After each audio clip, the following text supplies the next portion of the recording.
ओम नमः शिवाय। श्री रुद्र संहिता प्रथम खंड 20वां अध्याय। भगवान शिव का कैलाश पर्वत पर गमन।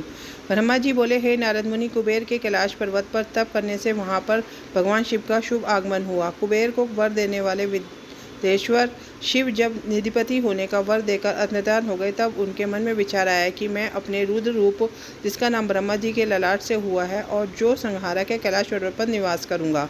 शिव की इच्छा से कैलाश जाने के इच्छुक रुद्रदेव ने बड़े जोर जोर से अपना डमरू बजाना शुरू कर दिया। वह ध्वनि उत्साह बढ़ाने वाली थी। डमरू की ध्वनि तीनों लोकों में गूंज रही थी। उस ध्वनि में सुनने वालों को अपने पास आने का आग्रह था। उस डमरू ध्वनि को सुनकर ब्रह्मा, विष्णु आदि सभी देवता, ऋषि मुनि, वेद शास्त्रों को जानने वाले सिद्ध लोग बड़े उत्साहित होकर कैलाश पर्वत पर पहुंचे।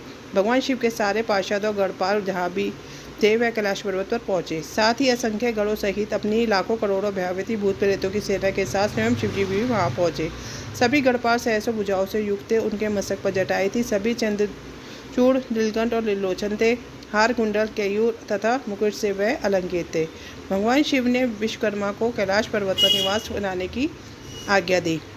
अपने भक्तों के रहने के लिए योग्य आवास तैयार करने का आदेश दिया। विश्वकर्मा ने आज्ञा पाते ही अनेकों प्रकार के सुंदर निवास स्थान वहां बना दिए। उत्तम मुहूर्त में उन्होंने वहां प्रवेश किया। इस मधुर वेला पर सभी देवताओं, ऋषि मुनियों, सिद्धों सहित ब्रह्मा और विष्णु ने शिवजी जी ओम का अभिषेक किया। विभिन्न प्रकार से उनकी पूजा अर्चना और स्तुति की। प्रभु की आरती उतारी। उस समय आकाश में फूलों की वर्षा हुई।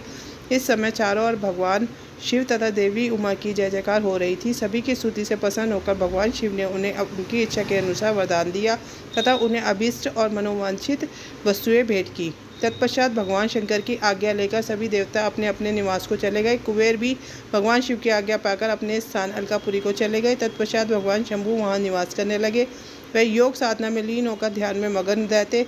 कुछ समय तक वहाँ अकेले निवास करने के बाद उन्होंने दक्ष कन्या देवी सती को पत्नी के रूप में प्राप्त कर लिया।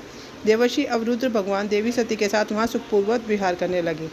हे नारद, इस प्रकार मैंने तुम्हें भगवान शिव के रुद्र अवतार का वर्णन, उनके कैलाश पर आगमन की उत्तम कथा सुनाई है। तुम्हें शिवजी जी या कुबेर की मित्रता और भगवान शिव की विभिन्न लीलाओं के विषय में बताया है। उनकी भक्ति तीनों लोकों का सुख प्रदान करने वाली है तथा मनोवांछित फलों को देने वाली है। इस लोक में ही नहीं, परलोक में भी सद्गति प्राप्त होती है। इस कथा को जो भी मनुष्य एकाग्र होकर सुनता है या पढ़ता है, वह इस लोक में सुख और भोगों को पाकर मोक्ष को प्राप्त होता है। नारद जी ने ब्रह्मा जी का धन्यवाद किया, उनकी स्तुति की। वह बोले कि प्रभु, आपने मुझे इस अमृत कथा को सुनाया है। आप महाज्ञानी हैं। आप सभी की इच्छाओं को पूर्ण करते हैं। मैं आपका आभारी हूँ। शिव चरित्र जैसा शेष ज्ञान आपने मुझे दिया है प्रभु, मैं आपको बारंबार नमन करता हूँ।